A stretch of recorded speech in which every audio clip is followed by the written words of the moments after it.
Classic League Podcast time!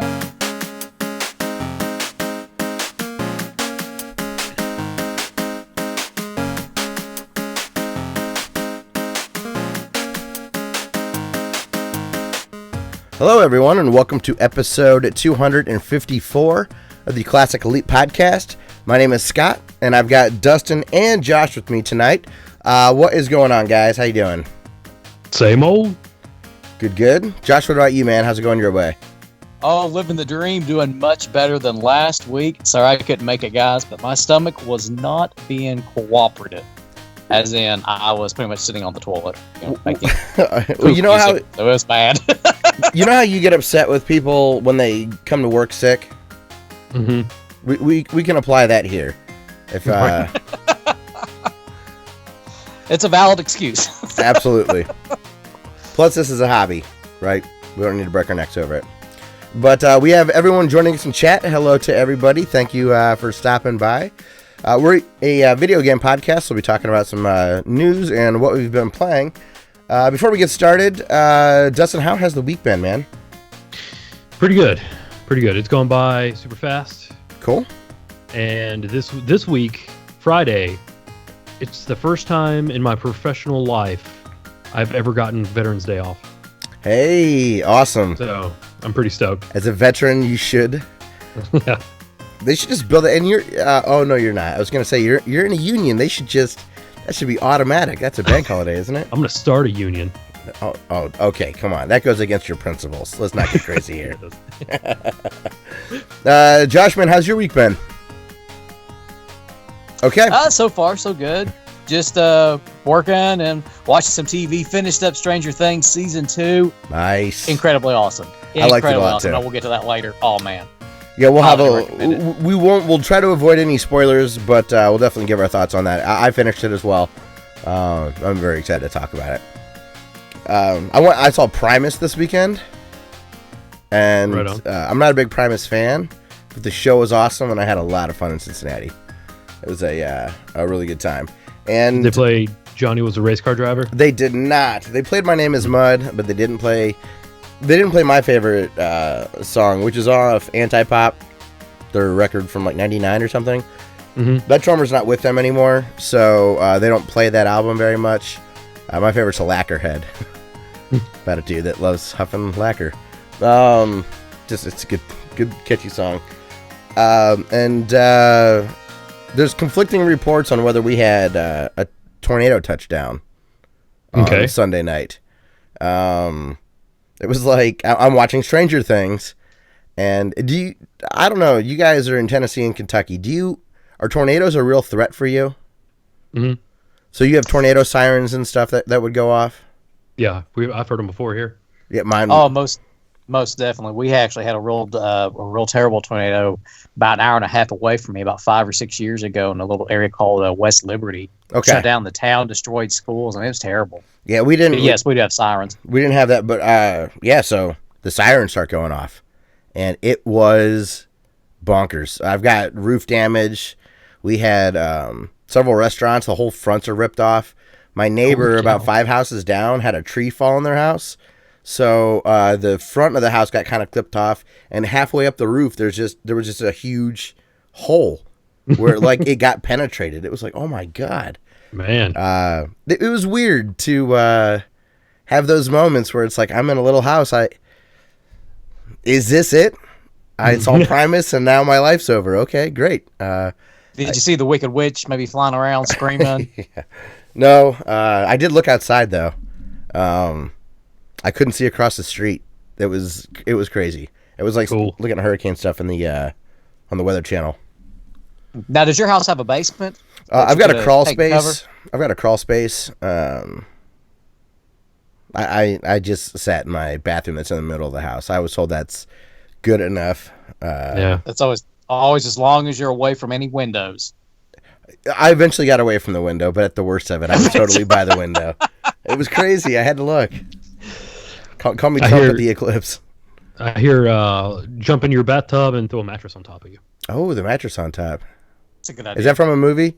Or is that actually... I heard that somewhere. I believe it. It makes sense. I didn't know if you saw like a cow surfing in like Twister 2 or something. Jamie Gertz, that's who told me.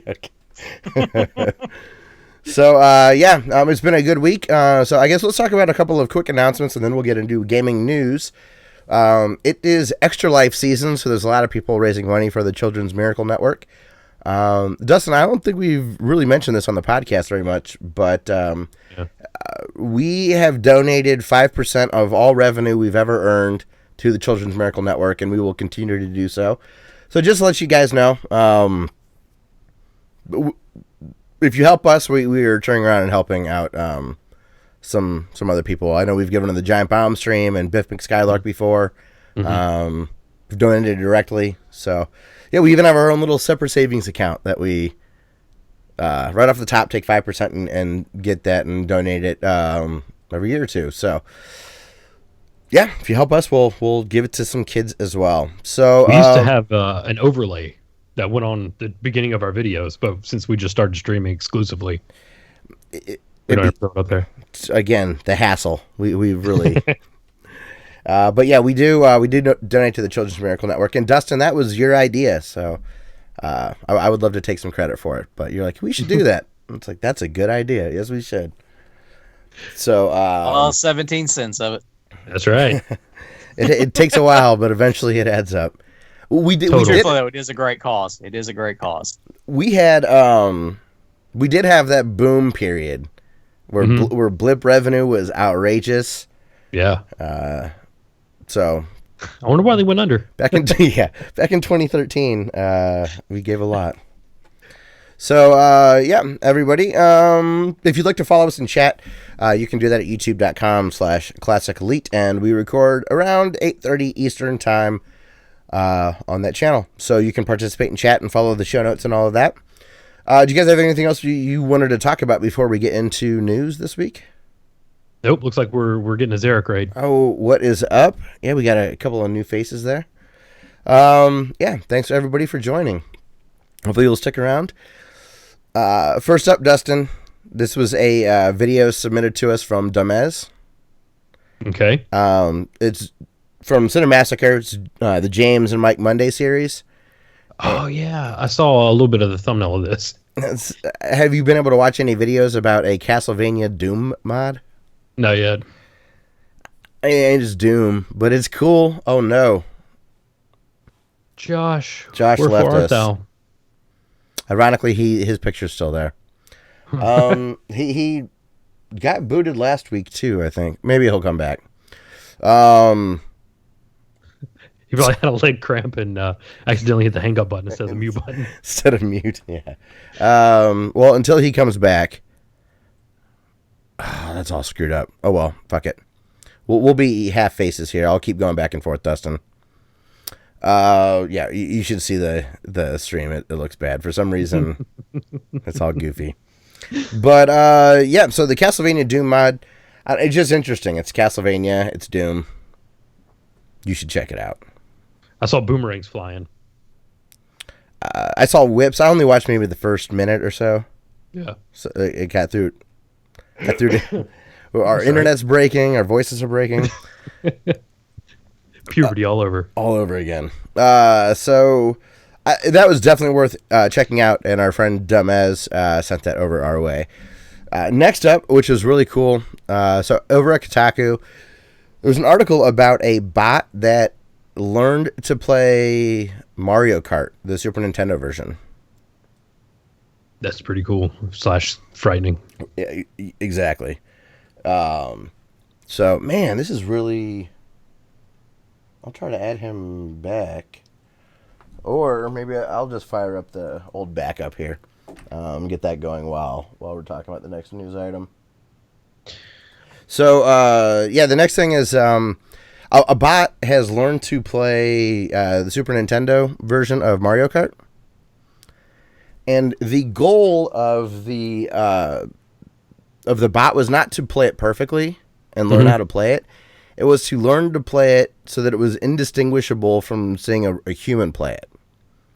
So what he did was the developer recorded himself for, let's see, is he back? Well, join the call, man. I don't know what to tell you. DP. Maybe I can boot him and add him back or something. I don't know. Anyways, yeah, so the bot had 15 hours of gameplay footage to view, and in the video he shows an example with his dad playing and the bot playing 3 times, and he's trying to see if you can tell which of the 4 players is a human and which of the 4 is the robot. And I really couldn't tell. If you guessed, then I think it's more dumb luck than anything else. Is that the Turing test?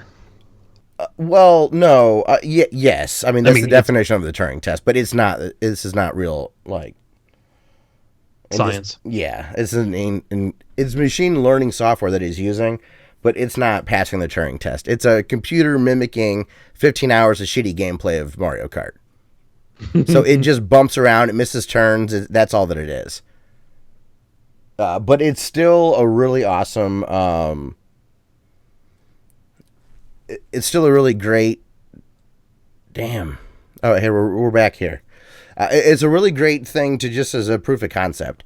I think we talked about it a while ago, where someone taught a computer to play Super Mario World.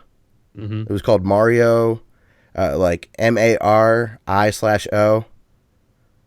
and that was this is the same developer. Oh, okay, cool. Same guy. So I will have that linked as well, which is really, really cool. If he keeps it up, we won't need a game journalist. Or maybe they can just at least lean on it and cheat even more. I did hear have a robot provide really bad gameplay. Well, after what we've been seeing, I'd believe it, right? Sorry, everybody. We're having technical difficulties with our buddy Josh, and I have no idea how to get him back in the call live.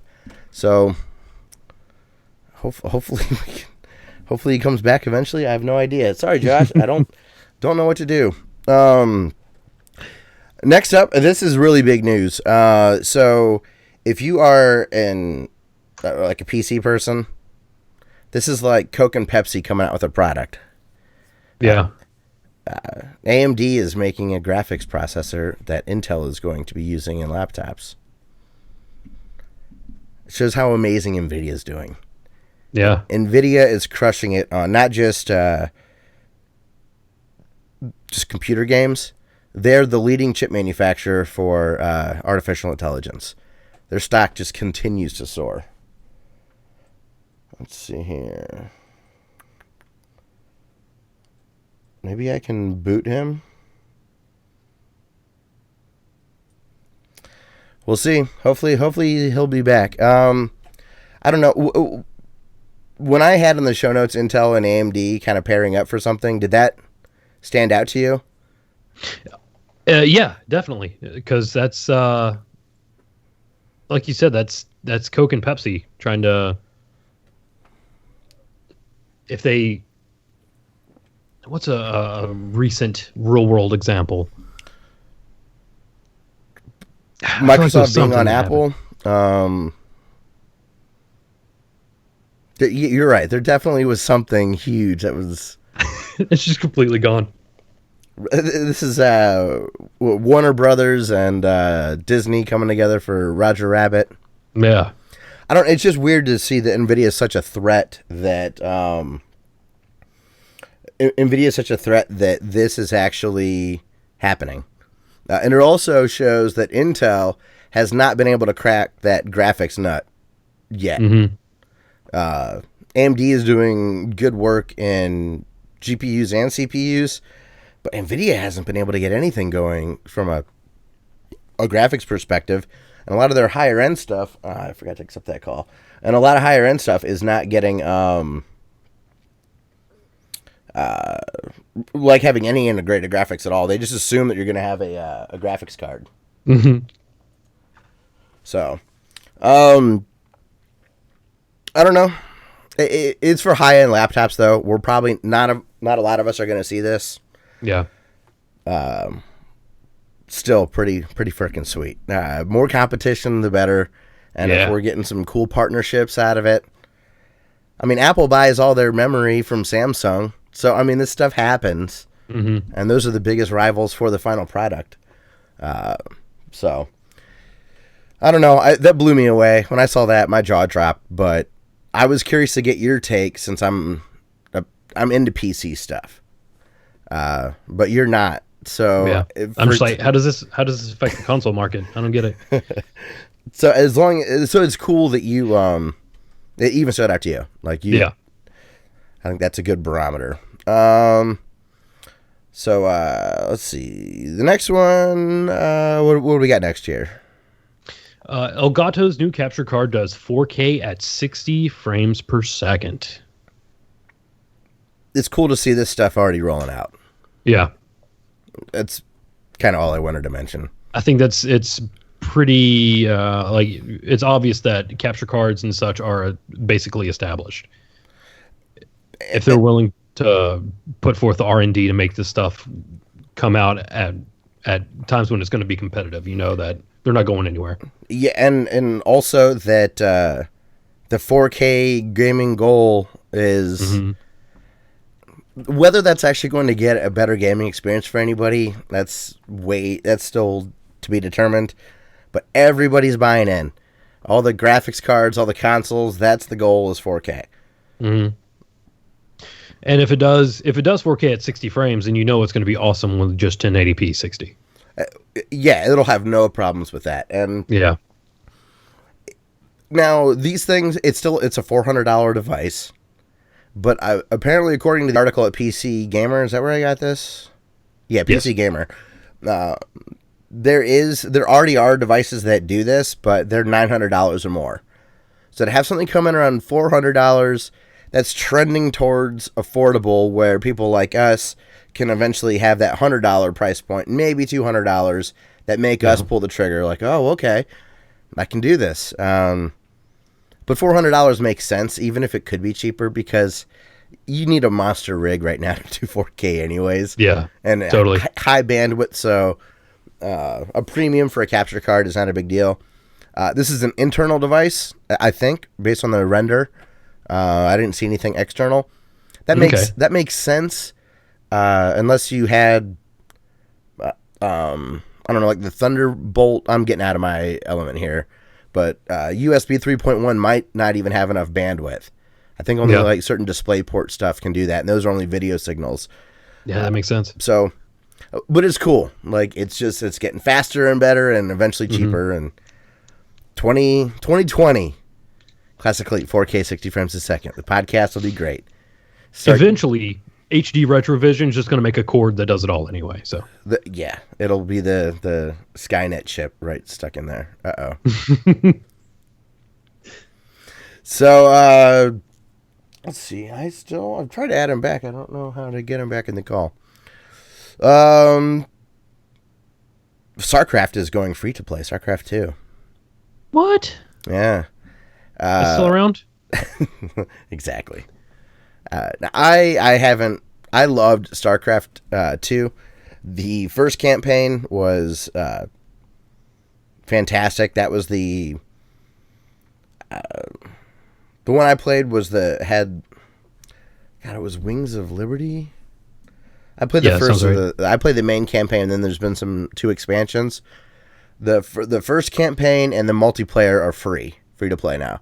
And then the other expansions are you can buy them, I guess. At either maybe there's 3 full expansions. Whatever it is, you can buy the extra stuff, but there's a lot of free content available for StarCraft 2 now. Cool. That's about all you can say. Go play it. The first campaign of StarCraft 2 is really, really fun. Did you ever get into any of those campaigns? I did not.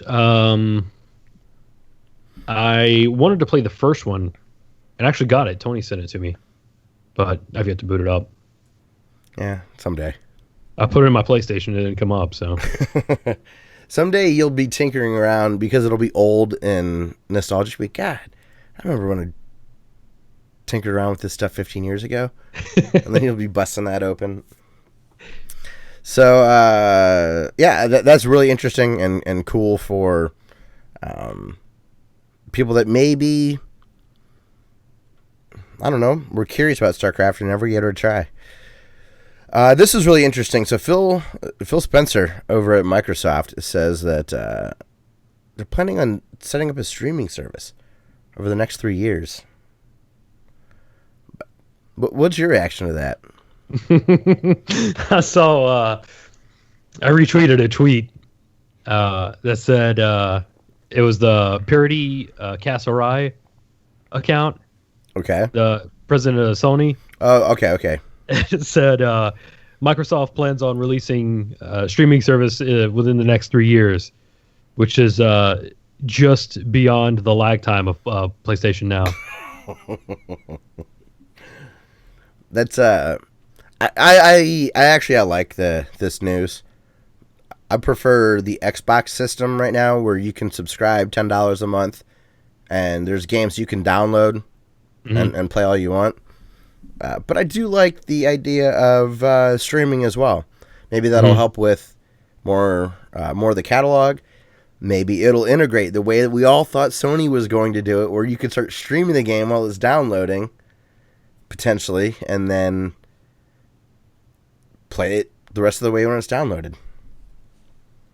I like how he put 3 years in that quote. Yeah. It's like, if we pull this off, awesome. If not, no one's going to remember. Right. Nobody mentioned this from now on.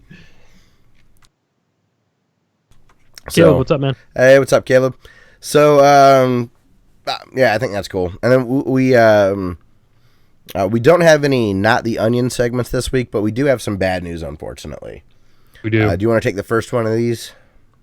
Yes. We found out why it was getting difficult to get an interview with Runic Games. No, I think that's just dumb luck. I think they were blindsided. I like my version better. Okay. They got shut down. They got shut down, They got closed down. And Hobba's is a good game. Not was a good game. Torchlight's a good game. Mm-hmm. It's a really... This felt like really out of left field. Yeah. Just because their game just came out.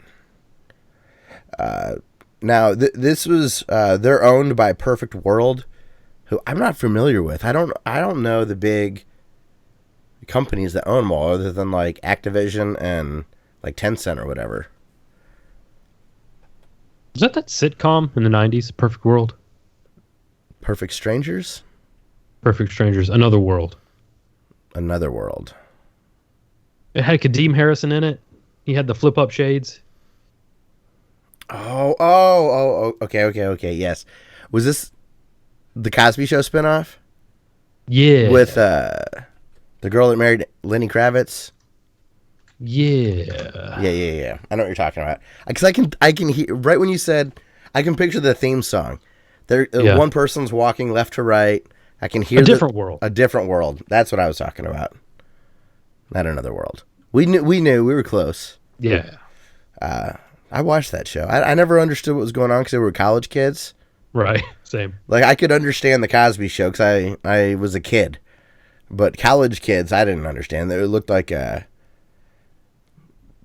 College Saved by the Bell. You know, it was just like a little more mature than what I was used to. I just wanted those glasses. Dude, those were sweet.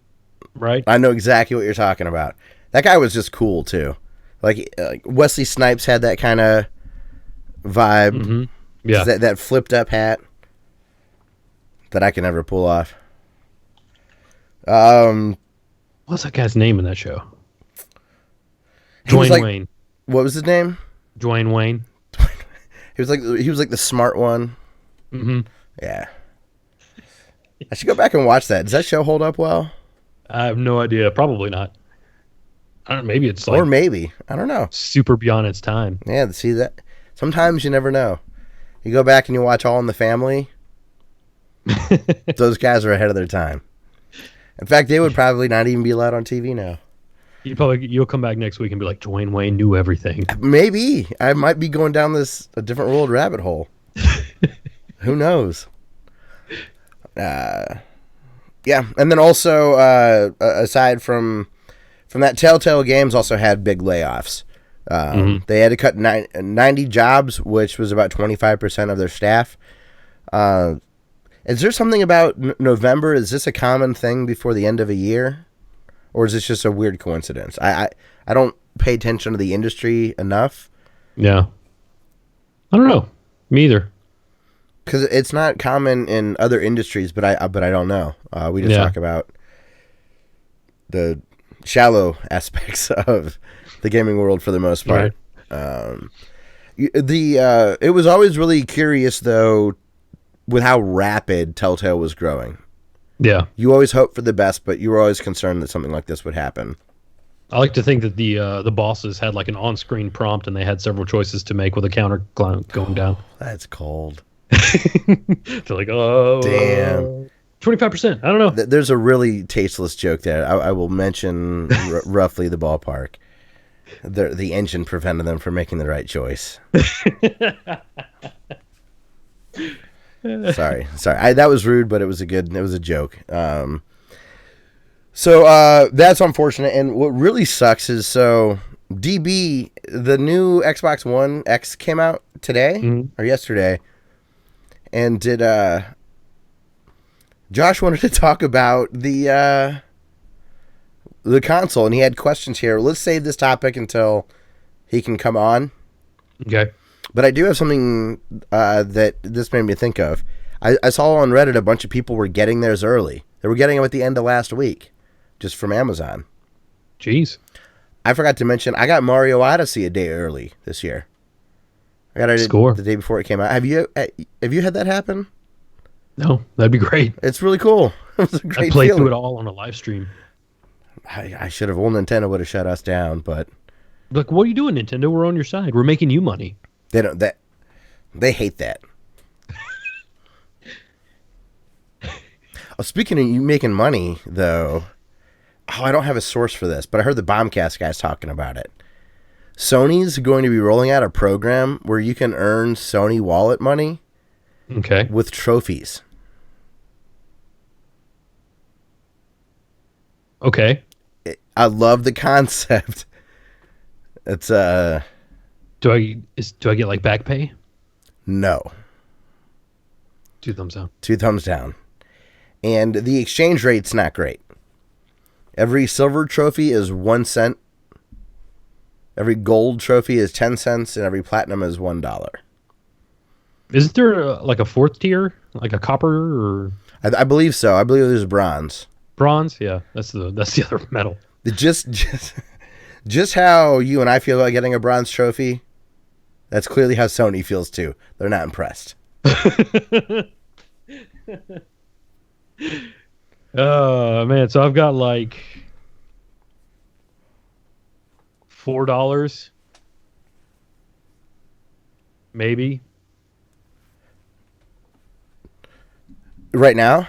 Yeah. But I mean, if I got back pay, it would be like $4. That's quite impressive, actually. Maybe. I just got a text from Josh. His internet's completely down. Oh no. So that explains why we couldn't add him back into the call. And that explains why he had an abrupt end. His internet pipe got cut. With the other Josh, Gooch, some of the luck he used to have, that would actually be a legitimate problem. That was incredible. They had a pipe burst, 2 or 3 years ago? Mm-hmm. He had internet, so he could do the podcast, but he called it Canadian showers. Where he was taking bottles of water to, wash himself and collect it in a bucket and use that to... it was like, dude, that is a rough week. Did somebody called it a whore bath? Maybe that's what it was. No, a Canadian shower is just deodorant. Oh, okay. That's what we call it in Ohio. I apologize syrup. for our Canadian listeners. Not really. That's pretty funny. That's pretty funny. Texas tuxedo, denim on denim. What do you call denim on denim? Bad choice. A bad choice. Bad decisions. 1987.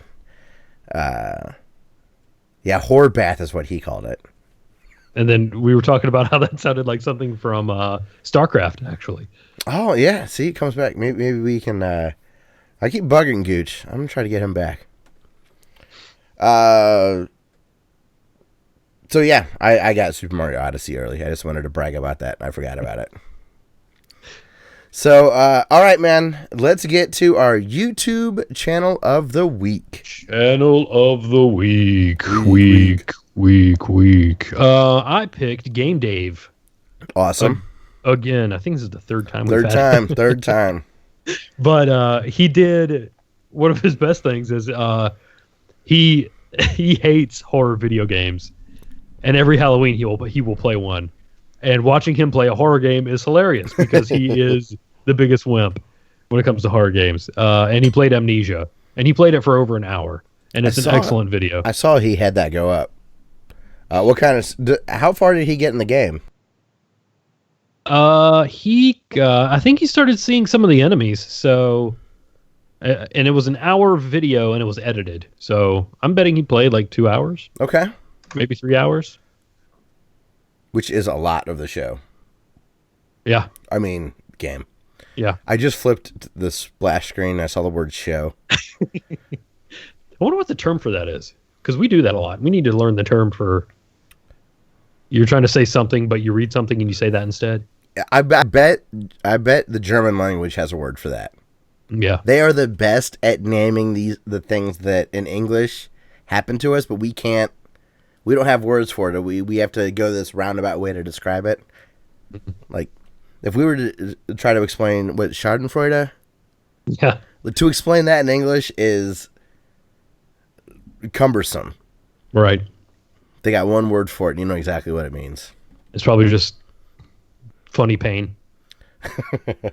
Right? There should be a term for that. It happens to everybody.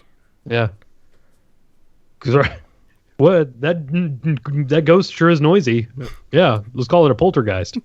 What's that mean? Noisy ghost. Noisy, okay. Yeah. So it's called Get Good. That's what Ken says. Learn to speak English, motherfucker. Do you speak it? Yeah.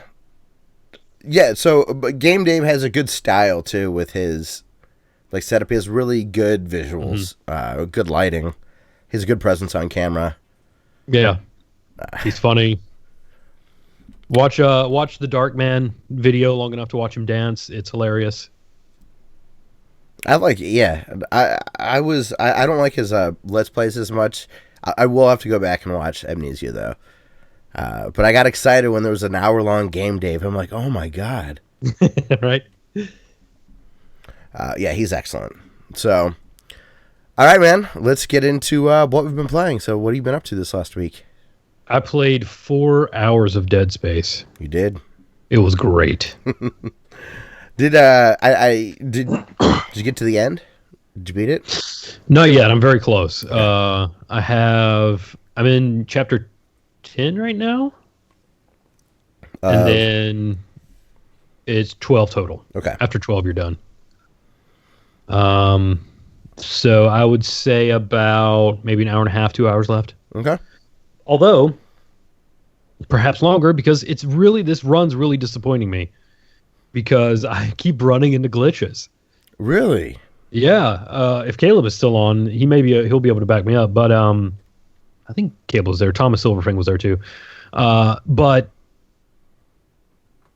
for some reason, I got to this point where I put a thing in a thing and get another thing. But when I went to put the thing in the thing, nothing happened. So I reloaded, put the thing in the thing. Again, nothing happened. And then I went back to the beginning of the chapter. Like I had to get rid of 30 minutes of gameplay.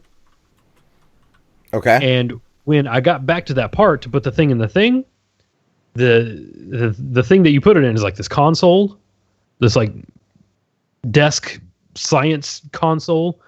And when I saw it the second time, I realized the first time it hadn't even loaded in. Basically only a third of it was loaded in. Weird. Yeah, so the game was just weird, glitchy. And I had a glitch the previous playthrough at the end of the game. So, yeah. Did this sounds like that Skyrim issue the PS3 version had. Right. Where yeah. like the longer you get into the game, it breaks. Yeah. So I'm that sucks, man. Hopefully, it's just a nice fresh reload will knock that off until you can at least finish it. But I've got to where I save like every 10 minutes now, just in case. That's never fun. It's not. Games have really gotten much better about that. It's rare for me to have to be concerned about saves. Mm-hmm. It's still there sometimes. Right. But it is pretty seamless now. It's pretty incredible. Quality of life has improved way more than I think graphics have over the last generations. Absolutely. Like going back, and you don't even realize it. It's so gradual. When you go back, it's really jarring. Like, oh, this game is from '08. Yeah. That doesn't even look bad necessarily. I do owe you some Dead Space, but eventually I'll pick that back up. I think I've played 2 hours. I think I'm through 4 missions or 4 chapters, maybe 3. I played some of it. Yeah. There were some like big piston things in the last spot that I was. My backlog's getting absurd. Did you have to slow them down using your kinesis? No. Oh, yes, actually. Yeah. Yeah. That happens a lot in that game. It was cool. It was one of the early, like I'm still like in the learning phase or whatever. It's not really complicated. So, and so you rewatched the Hobbit trilogy? I did. What prompted that? I wanted to see something that I could watch in front of Solomon, but was also good. Okay. And I was like, you know what? An Unexpected Journey would probably be okay. So I watched it. And then I was like, man, that was awesome. I want to see the rest of these. I actually had to go buy The Desolation of Smaug. Oh, really? Because I asked for them for Christmas as they came out, and I only got the third one. So I had the first one and the third one. So I was like, damn, I got to go to Target now. So I went to Target and grabbed maybe Rage Quit Forever. And they had like they had like 1 billion copies of every movie, of all 3 movies for the longest time. And I was like, whatever, I'll just get that second one. I'll just go up there. And I couldn't find it to save my life. Luckily, somewhere on an end cap, they had copies of it. They had copies on an end cap of the second Hobbit movie? Yeah. Wild. So, I guess somebody was just like, where the hell are we going to put that on right here? See, whatever. I would love to hear the conversation between the rep that was able to acquire that cap space and the store manager that approved that cap space. What kind of dirty secrets are there that some... oh, crap. Lionsgate. Isn't Lionsgate who did that, or Legendary? I think Lionsgate. Someone at Lionsgate has some dirt on Target guys in Tennessee. They were the ones who hacked the POS machines. There is nefarious stuff happening there. Oh my gosh. That's the true desolation of Smaug. Unbeknownst to you, set some trigger. It's there's some mob hit, when that copy of Desolation of Smaug, no one's going to buy that. So if that gets bought, that's the signal to activate the plan. Some poor guy is swimming with the fishes now. I somehow inadvertently said the exact catchphrase. yeah, right. So is there any more stock of this? Or, some innocuous saying. Yeah.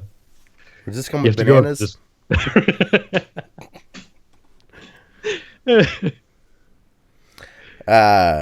So what do you think of the trilogy since you got to rewatch it? It's great. Yeah? So the book is... Was that Tolkien's first book that he wrote? I can't remember. It's just the first of that trilogy. I don't know if it's the first novel or anything. I know that, man. It feels like I won't say anything. I won't spoil anything. But The Hobbit feels like when you were writing a paper for school, and you get like 3/4 of the way, like 5/6 of the way done, and then you're just like, blah. In conclusion, blah blah blah. The end. That's what The Hobbit feels like. The novel or the movies? The book. Okay, I was going to say the movies don't feel like that. DB may be back. Are you back? Are you back, Josh? Dude, I am back, dude. Windstream is absolutely terrible. Hopefully they're never a sponsor because they suck. Just like. Well, if they have a good affiliate code, they have a good CPM, we'll try to get you a sweeter deal, I guess. So you're I got your text. Your internet died. It sounds like you're back though. You all good? For right now, yes. But like I said, Windstream, do not recommend whatsoever. Well, let's jump back into your timing was pretty good. I think that we were about to move on to my stuff, right? So, Josh, let's jump back to your Xbox One conversation that you wanted to have. So you put some Xbox One stuff up in the show notes. So what do you want to talk about? Well, the Xbox One X just being released, price tag of $500. Is it worth buying? Did you all go out and splurge and buy yourself a new Xbox One X, or are you just going to wait for the price to come down?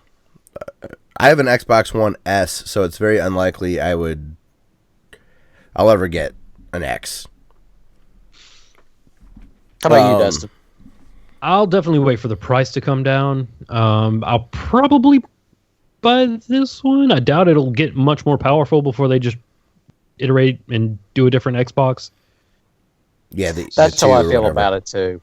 I don't see the point of buying or splurging for an upgraded Xbox when the one I have right now works perfectly well. And I've always been very weary about buying a console when it's released brand new, even if one is being re-released.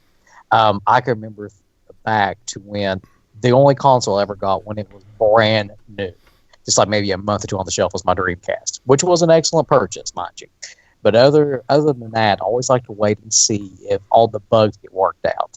Like the Xbox 360, with all the 10 billion bugs it had when it was released. Mm-hmm. You always want to wait for all that to get worked out before you spend some big money on a new console. I think it's, I'm not saying it's not valid. I find it strange that you're looking at the Xbox One X not as an iteration of the Xbox One, but as a whole new console, that this would be one to hold off on. You see what I'm saying? Are you waiting for the Xbox One X Slim? Or is this the kinks have been worked out? And the first two were where the bugs were. Well, yeah, it depends on how you look at it. Mm-hmm. For me right now, I don't want to spend that kind of money just for upgraded graphics and things, which it does sound cool with the faster processors and whatnot. But to me right now, it's not worth it. If I was in the market for a game console and I had a 4K TV, this is 100% the way I would go if I was starting from scratch. Oh, definitely. But to scrap the original Xbox or my S, I have no interest in getting an X because I have an S, and I am okay with the performance I've seen so far out of the S. I'm too. I want the Blu-ray player, and yes, has that. That's what I really want, is that 4K Blu-ray player that works really well, and I've been very happy with that. And I got a sweet deal on eBay for $200. There was like some eBay bucks and a Slick Deals thing Tony found.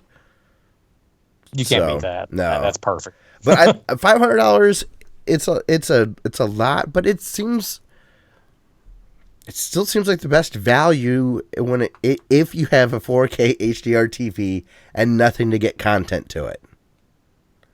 I don't know how many people out there exist in that exact situation. I think very few. But if you are, this sounds like a really good console. But I'm not interested in buying one. Not right now. Same here. I don't think my PC would. I don't think it would be better than my PC. And I don't have a high-end PC. I have an old PC now. But I I get what I want from there, I guess. Yeah, but you get physical media. You get to put a disc in it. You do, but I put a disc in my PC, and then I No, you don't. rip it and put it in my... Yeah, I do. I buy Blu-rays. Okay. I was talking about video games. No, never. Not since Diablo... Yeah, not since Diablo 3 have I... No, that's not true. Mike T from the Retrocast got me The Witcher 3. All right. And that had discs. It's not like Destiny 2. It's just a code. Destiny 2 was just a code in a box. But if you bought the physical copy on Amazon, you got that. If you pre-ordered a copy, you got that discount. So it was cheaper for them to mail you a box with a code in it than to have a code sent to you digitally. That seems backwards. It is. It must have been opposite day that day. It's just how screwy it's how screwy retail logistics are and whatnot. It's my code in a box. Now, does your PC still have the ability to play like floppy disks? Like, do you still have a floppy drive and all that? No. Like going way old school. I did. I found a little. I forget where I found it. But it's a drawer that instead of one of my PC or one of my like CD drive bays, I have a little drawer that pulls in and out. So I can put like memory cards and stuff like that on the front of it. Now it didn't have a handle because it was a real piece of crap. So I had to hot glue the end connector of like it's like the 24-pin power part of that goes into a motherboard. Somehow I had one of those lying around, and it's like the perfect handle. That's awesome. So it's all like hot glued on. I might have the I might have the ugliest PC in the world. It's really gross. Hey, it runs great. As long as it works, that's all that matters. It works. That's for sure. I've had very few issues over the lifespan of it, so I'm quite fortunate there. And so, Josh, what would get you to like what's a time frame that would make you comfortable, and what's a price point then that would make you comfortable? I would say a minimum of 6 months. I think that's always a time frame to get the bugs worked out and the updates and all that. Now I'm a cheap gamer, obviously. I do not like to spend a lot of money. 300 maybe around that price range. Other than that, I get a little iffy, but especially if you're gaming on a budget. I mean, $500, that's a lot of money to ask to throw down for a new console. Yeah, absolutely. Yeah, I think those are pretty reasonable. I think 6 months, I would agree with that. You'd be pretty confident after 6 months. Right. Well, with all the new consoles that come out now, there's more technology in them. They're more advanced. It's not like way back in the day we were talking about the NES and the Genesis and the SNES. When you bought them, boom, they're going to work. Except for the NES, some of its bugs and stuff too. But if the disk drives and everything else that can go wrong and updates and all that junk, I think 6 months. I think that's a good time frame to whenever the companies can get things worked out. What's a price point for you, Dustin? I agree around 300, but I'll probably wait until the second iteration of the Xbox One X comes out, because it's going to get smaller. I don't. They'll come out with some slim version. I was gonna say, the Xbox One X is quite small. It's shocking. It'll be like the size of my phone by the time it's. That'd be unbelievable. With just an HDMI port. I've had a really good look with my Steam Link. I like the idea of the console being that tiny. Yeah. It'll be the Xbox One XS. Dun dun dun. And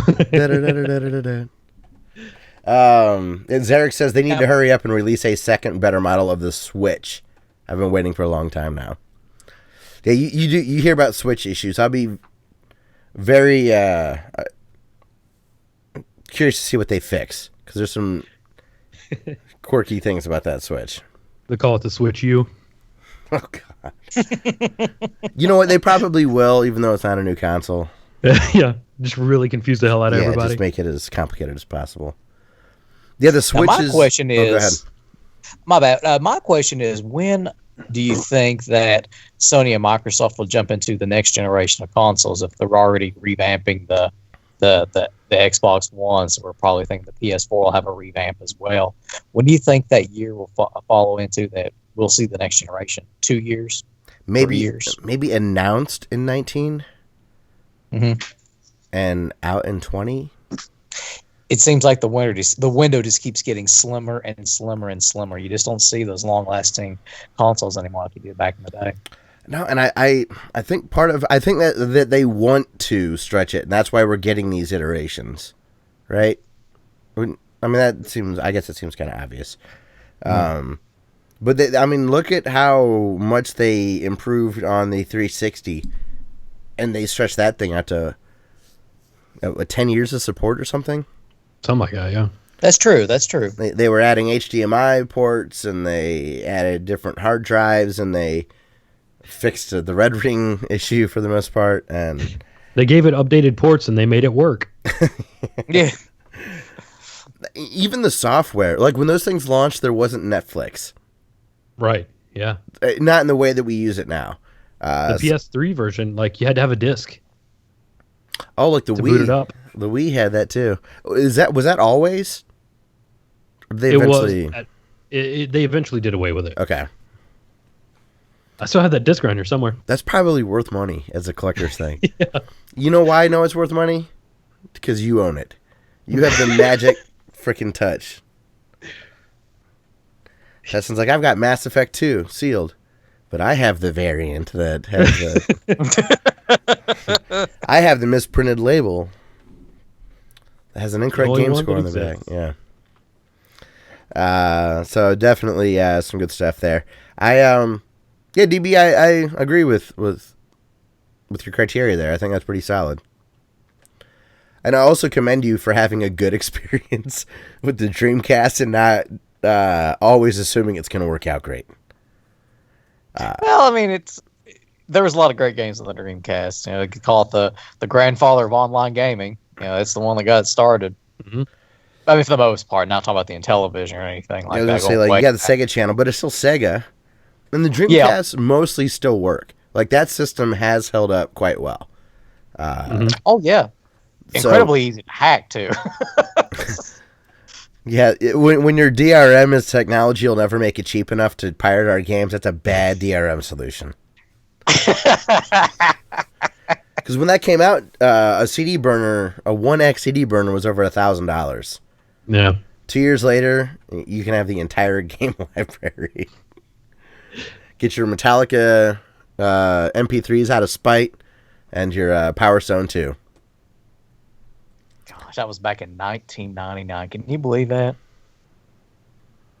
It's still thinking.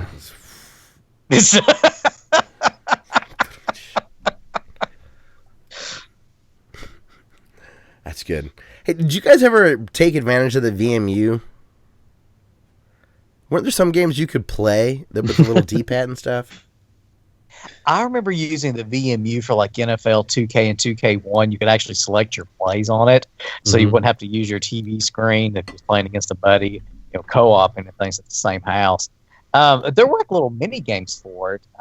Like Sonic Adventure didn't have a game with those weird, goofy, kind of look like Pokemon guys, but really weren't Pokemon guys. They guarded like the stone, and the guy, I can't remember. I haven't played the game so long now. I forgot the name of those little creatures, but there was some sort of mini game with them. Chow? Maybe. I have no idea. That sounds right. I was just practicing my Italian.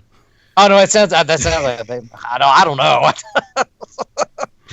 See, that's not fair. You dropped too many like stealth references. They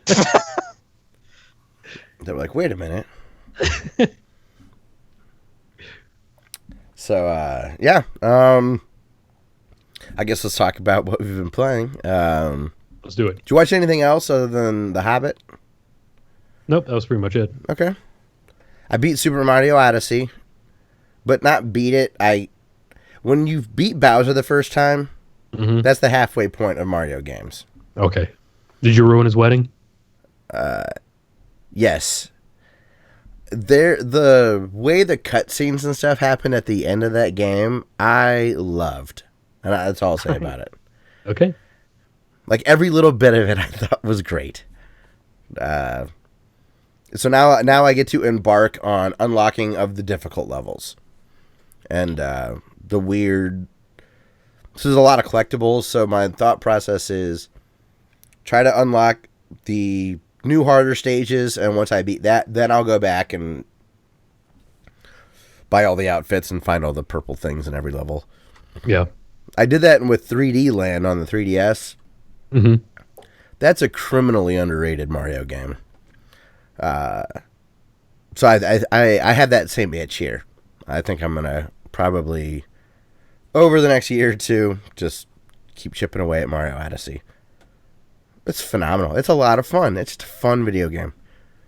So you didn't play much more of it in the last week? I haven't. Anytime I was in the living room, which is where it is right now, I was watching Hobbit. Oh, gotcha. Okay. I wanted to also ask. It just slipped my mind. Maybe I'll think of it later. Tip of the tongue syndrome. Also, when I was in Cincinnati, my brother took me to an arcade. Everything was free to play, except for pinball. Pinball is 50 cents a game, which in today's current is good.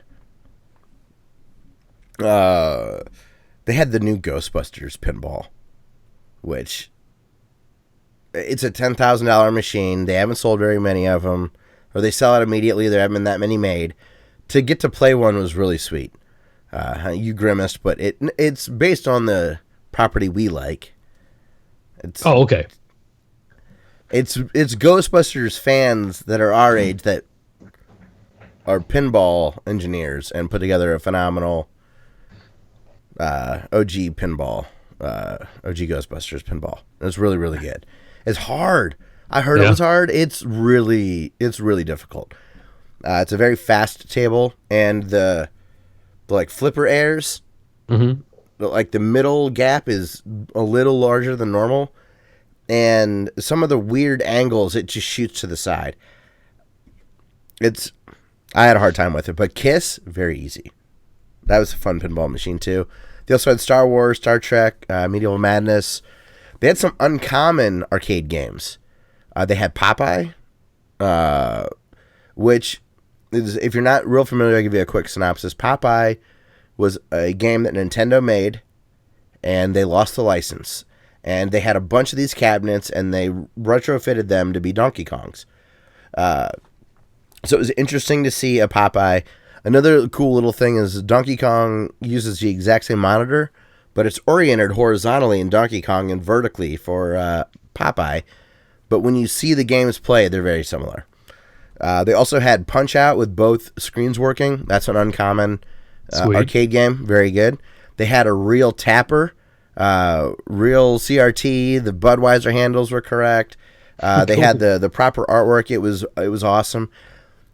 Cincinnati's a big hipster town, and when it comes to arcade machines, thank God a hipster got involved, because these aren't main machines. These aren't multicades.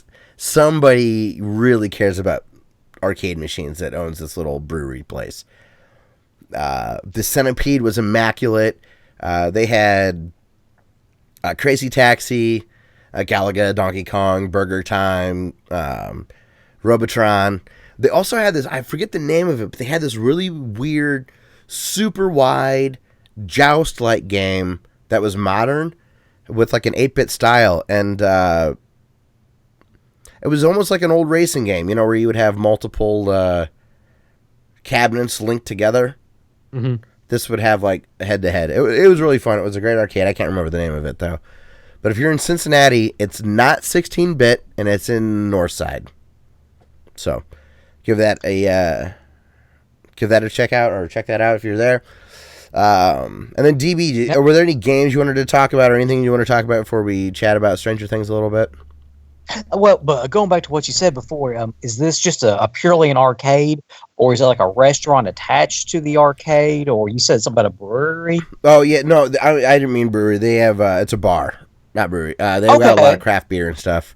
And it's not a restaurant. It's an arcade first that has a little corner of the area that sells beer. Okay, there's a place in Huntington, West Virginia. It's called the Peddler, and it's like a craft burger place. And they also brew their own beer and have craft beers. But upstairs they have a mini arcade it sounds similar to that. Not as many games as you've mentioned, but they have like The Simpsons, Mortal Kombat 2, Street Fighter 2, Daytona USA, a mini arcade. Something similar to that, it's a lot of fun to go to, especially to have a few brews and play some old games, reminiscing about the past. It's a lot of fun. Yeah, dude. I'm gonna have to check that place out in Cincy. That sounds awesome. Yeah, if you're there, it's on North Side. God, I'm really blanking on the names of all this stuff. I could walk us there if we were in North Side. I'll have to take you there if we end up next spring. If we end up meeting up in Cincinnati to play golf, that's one of the places we'll definitely go. Oh gosh, yeah, that's a blast. Yeah. So, yeah, I guess you had some things you wanted to talk about. So what order do you want to talk about them in? What I mentioned before a few episodes ago, I was thinking about some ideas I could think about for the video channel, and I have been loosely working on a script for my personal thoughts on why the latest Ghostbusters film failed. And I'm just kind of tinkering with some ideas and stuff. I don't have a timetable for when I'm going to release the video or anything, but just some ideas I'm tinkering with. DB teasing videos to be made. Uh-oh. Maybe if I get Gooch involved too, that'd be a dream, because he's still busy stuff working and his family and all that. That would be, as the kids say, buck wild if Gooch and Douchebag got together for another video. Maybe even finish that worst console list that we've been put off for about 10 years now.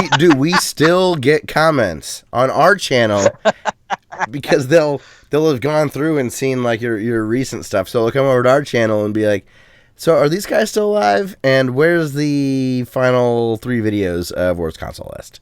At least once a year we get them.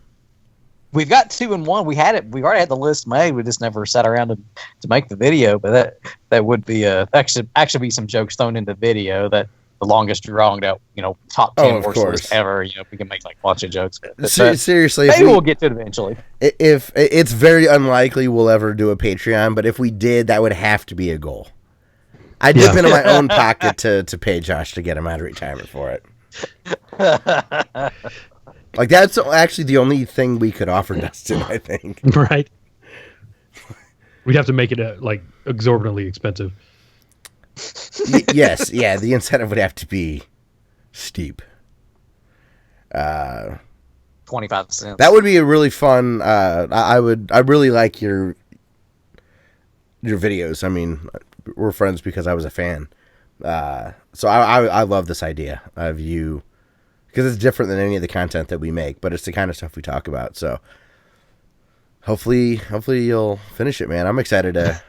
You put it out there in the ethos, so there's a little motivation, a little pressure. And I'll get to it. I'll have the little editing flair and the little jokes within the videos and stuff. But I've got some good points. I mean, it's stuff that's probably already been said before and stuff.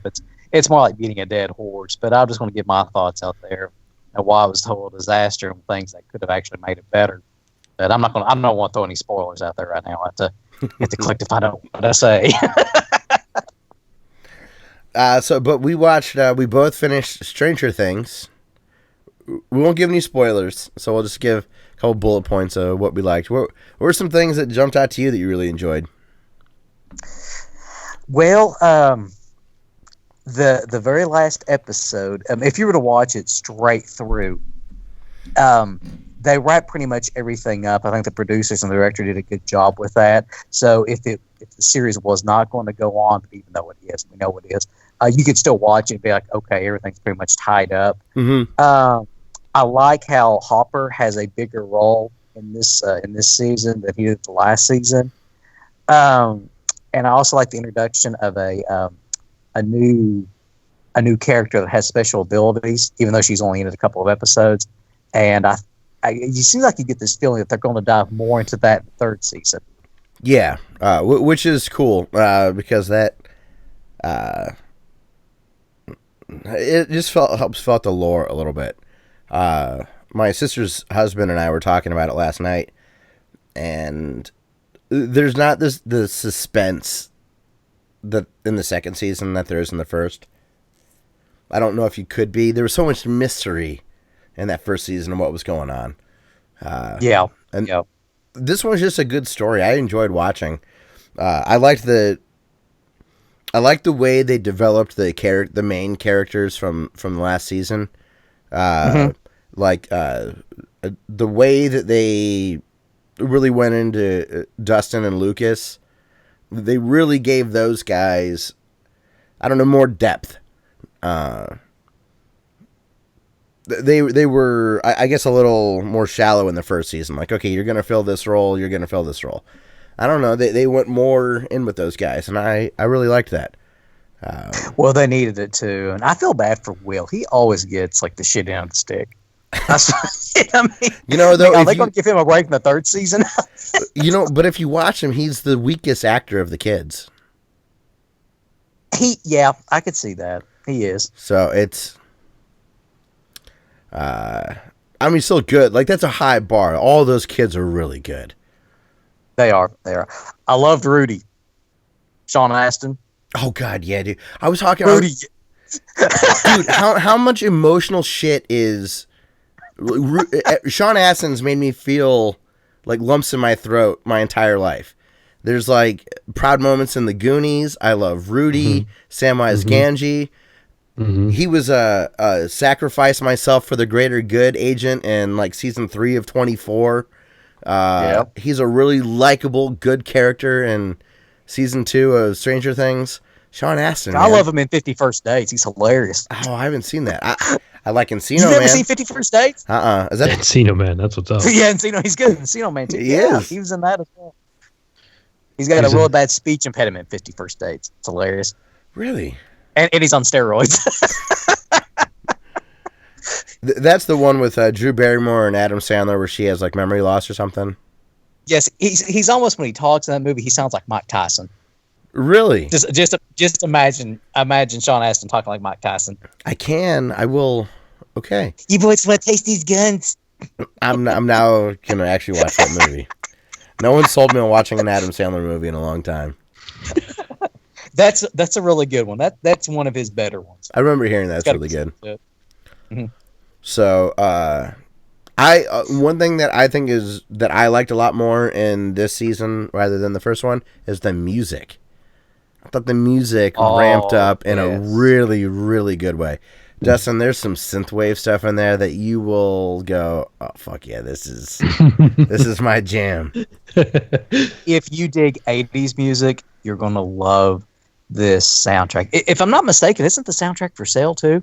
Oh yeah, yes. So I think season 1 and season 2. So I mean, if you dig 80s nostalgia and the music and oh gosh, the haircuts, Jesus, the haircuts, the styles, wow.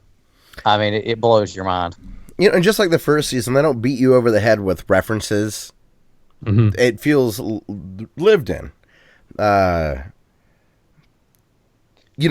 kids in 1984 or whatever aren't driving around 1984 cars. They're driving 1976 cars that are all shitty and high school kids can afford. And they have little touches like that. I heard someone complaining that they didn't believe... There's a scene where a kid goes to his friend's house and says, hey, is so-and-so here?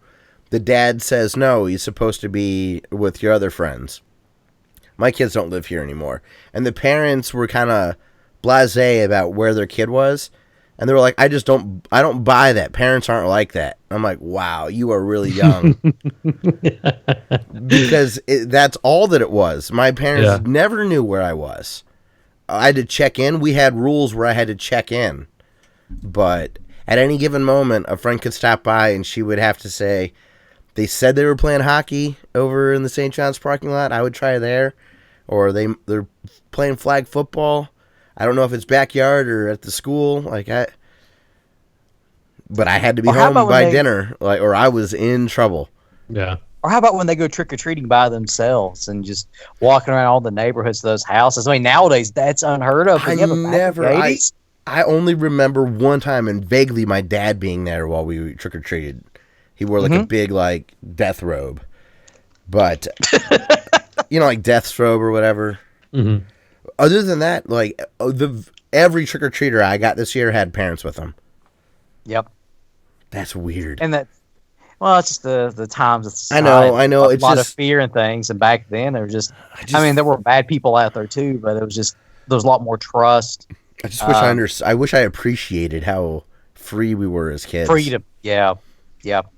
I remember being a big deal riding my bicycle to my friend's house up the neighborhood. Just as long as I didn't get hit by a car, it was okay. And they lived about a mile up the road. When I was in kindergarten, my buddy lived a block and a half away, and he would just come by with it. He was one of the rich kids that had a big wheel. He would come by and pick me up in his big wheel. He had a Bigfoot branded big wheel and would drive me back to his house. I couldn't imagine parents nowadays letting that happen. Just 4-year-olds driving around right next to the road and a battery-powered... Do you remember Power Wheels? Maybe it was a Power Wheel. It was a Bigfoot Power Wheel. It was a Bigfoot Power Wheel. Oh, so it was battery-powered and everything? Yeah. What did I say originally? Big wheel? You said big wheel. Yeah, no. That was the shitty tricycle thing. That's what I had. Yeah. My buddy had the my buddy had the Power Wheel. I had both of them. I had the Knight Rider big wheel. Oh, sweet. It was awesome. But my buddy had the Power Wheel Bigfoot. Power Wheel, power wheel. It's a good theme song. Now we're driving for real.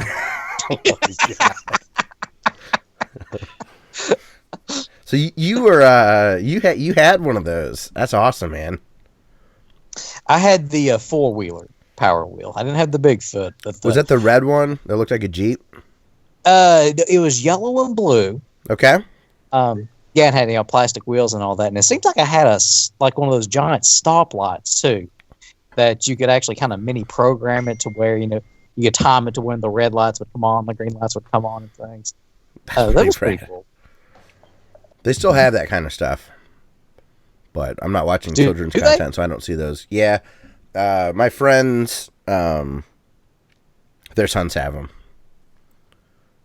They have a couple family members that are dentists, so they can afford some pretty rad gifts. Yeah, I can say that stuff was expensive back in the day. Nowadays, it probably costs like $10,000. Can get up there, but I mean, they still make that stuff. But I don't know if they're advertised or if it's just like a store thing. Because like we used to have Fruit Stripe gum. I couldn't tell you the last time I saw a gum ad. Or maybe I just don't watch enough Disney Channel. Do you even watch commercial television anymore? Now that I figured out that internet splitter thing, I do. Huh.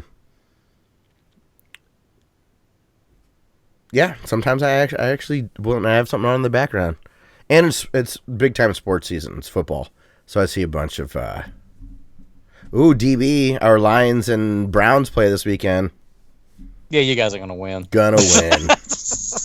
Browns stink. If you're a betting man, yeah, take the over. So you may win that game this year for lucky. I hope you do, because I want the Lions to remain the only winless team in league history. I don't want to share anything with Cleveland. Well, no, it's the Tampa Bay Buccaneers. They were also winless. No, they were not. No, they were not. They had one. The only winless are the Lions. That was the next year. They almost went 2 seasons in a row without a win. Their first year of existence, I promise you, they went winless. And then that second season, it's like the Tampa Bay Buccaneers did? Yep, they won their final game of the season. That's before they went to a 16-game season. I think they only played 14. So they were 0-14 or they were 1-13? They were 0-14 their first year, and then they went 1-13 their second. Really? Mm-hmm. All right, I'll take your word for it. So the Lions just lost the most. Yeah, the Lions. 1976. 2008. Was that 2008, 2007? I think it was 08. Yeah, 76. John McKay. Was that the old SC coach? That sounds familiar. No, that was someone else. I met the old Southern Cal coach. He was a dickhead. It's fitting. All right, back to video games. Back to video games. Okay, Scott, I got to ask you. During the arcade scenes in Stranger Things 2, were you like geeking out saying, oh my gosh, I recognize that game. I played that. I was like, oh, the sweet Pac-Man. I was like, oh, I was freaking out. To a certain extent, yes. but I freaked out more when there was a Polybius cabinet in this last Yes! week of the Goldbergs had a Polybius cabinet. Yes! I was like, there we go. That's a nice little reference there. The Angry Video Game Nerd did a really good Angry Video Game Nerd episode of Polybius. We talked about it with the 9 Inch Nails video that came out, 6 months or a year ago. It's weird, like, you don't know a model of a car, and someone describes it to you and shows it to you, and it's the only thing that you see from there on out. Yeah. Is it just me, or has this last year been Polybius everything? Yeah. It's the reference that now everybody knows. All right, well, let's get to YouTube comments. Oh, we do have an email here, Dustin. So, Josh, Andrew has he sent us an email that I'm going to forward to you. Okay. And you know what, Andrew? This is not going to be as easy as I thought. Well, we're going to have to follow up next week. So I'm going to forward this to you, DB, because he's wondering what songs are being used in your videos, and he gave timestamps. My bad. This is not as easy as I thought. So I'll forward this to you, and then next week we'll have a segment where we answer Andrew's music questions. It's basically songs that you used in like your Saturn video, Mega Drive video, PlayStation, Super Nintendo, and your NES videos. Okay, I remember him asking that 2 weeks ago, and I can tell him for a fact, because I went back and watched the videos and laughed my ass off because I forgot how funny they were. A couple of songs in particular at the end that we used was the Rudy theme, the Rudy soundtrack. And the very last song we used, and we were announcing the NES was the greatest console of all time, was One Shining Moment from CBS Sports whenever they play, whenever the NCAA basketball championship. Yeah, dude. Yep. Yep. Is one of those the Masters? I've got to assume the Masters song is in there. No, I don't remember using the Masters. You didn't use the theme. Masters theme. Wow. No, But I'll used forward One this to Shining you. Moment. I'll forward this to you just so that you know. Okay. So we can answer all of them I can do it for him. next week for sure. Yeah. And yeah, my buddy, really thoughtful dude, got me the Notre Dame marching band vinyl from the 70s. Oh, It's sweet. basically the Rudy soundtrack. Like, Oh, nice. I get choked up listening to that. You want to talk about irrationally getting choked up over music? The stupid Notre Dame CD, hearing the marching band play, and reminds me of being a kid going there, and movies like Rudy. Oh man, get all worked up. Notre Dame. Speaking of Notre Dame, Hey, they're good in this the year. playoff hunt. Hunt, yes. They've broke my heart my entire life. So, Hey, big game this weekend against Miami. That's an old rivalry from the 80s. I Speaking know, of I 80s know. nostalgia. if you're not into football at all, ESPN has an amazing series called 30 for 30. It's a lot of documentaries. Yep. The one about Notre Dame and Miami is called Catholics. The convicts versus the Catholics. Catholics, yeah. Yeah. It's a really, really, really good documentary, and it explains the rivalry and all that. And I'm gonna be in a bachelor party, so I can't even watch the game. Victor better fucking appreciate it. You can record it and then go yeah, on but you want a media blackout. Dude, no. I'm definitely going to record it, and I'm just going to check the scores. If they win, I'll watch it, and if they lose, I'll be glad I wasn't watching. There you go. But like, all I want to do is just watch that game. I'm going to be so distracted Saturday night. And I'll be in Cleveland, which is just a cesspool of Ohio State fans, and I love Cleveland. There's lots to do in Cleveland. Cleveland is a very fun town. Terrible sports fans, but overly loyal and irrational. That's how I'm going to define terrible. Very fun place to hang out. Cleveland sometimes does rock. I will admit it. Like the flats and stuff are really fun, and Lakewood's a cool area if you're young. Like they had a bar there called $2. Didn't matter what you got. Everything was $2. You can get a Heineken or a Pabst. $2.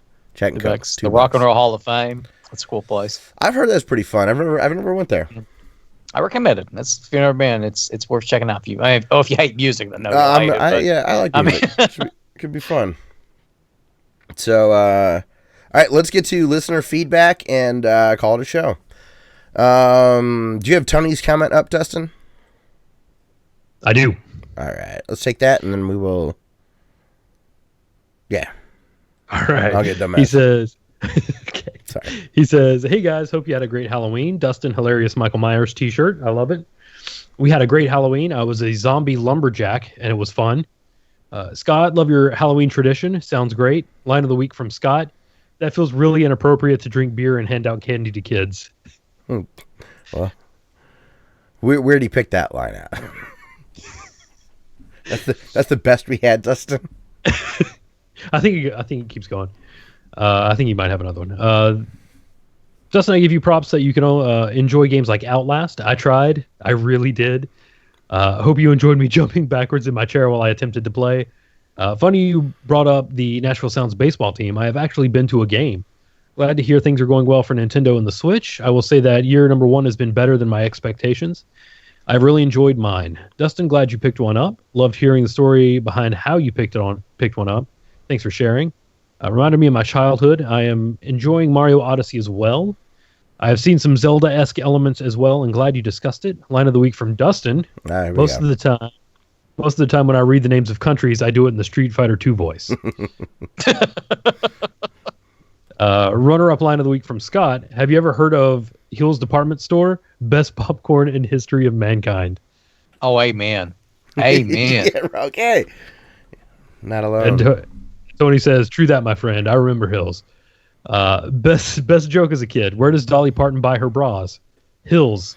I remember that joke. Boom. Haha, another great episode. Thanks for being the best gaming podcast on the web. Thanks. You're welcome. Yes, you're Why welcome. does Dolly Parton shop at Hills? No, I said that wrong. Why does Dolly Parton buy her toys? No, what? Gosh, I can't tell the joke. Where Are you going to tell the Parton joke? Are you going to tell the joke Dustin or Tony just said? It was something. Never mind. I already lost my train of thought. Never mind. Continue. I always remember the Hills, like... It's like Hills are where the toys are, Dolly Parton boob, something like that. Oh, okay. Yeah, I remember that jingle. The Hills catalog was what I looked at more than like Sears or other department stores when I was a kid. The Hills catalog is where I circled what I wanted for Christmas. Yeah, JCPenney had pretty robust catalog because JCPenney had that big catalog business. They weren't a big toy store, but they had a bunch of shit in magazines you could order and pick up at the store. When that Christmas catalog came out, that's when all the toys were in there, too. Deal. That thing was massive. Yeah, them and Sears, they went at it for years and years. And Sears already had the reputation from the catalog that started back in the early 1900s, I think. Yeah, it was outrageous. You could literally buy a house. You could buy a house from the Sears catalog, and they would come build it for you. You know, Not joking. I think there's going to be a day where I have my mortgage with Amazon. I'm serious. I bet I refinance with Amazon someday. It's just, they're going to tempt me. I'll be checking out, getting some Prime Pantry, and they'll be like, while you're at it, would you like to refinance your mortgage? Okay. They'll drop off your bill with a drone. And, Yep.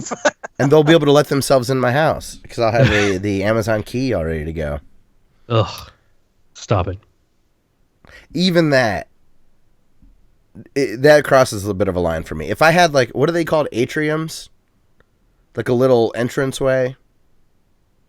Sure, yeah. That if there was a double barrier, I would totally be cool with it. But something about just... A man trap, that's what it's called. Is that what that's called? Yeah.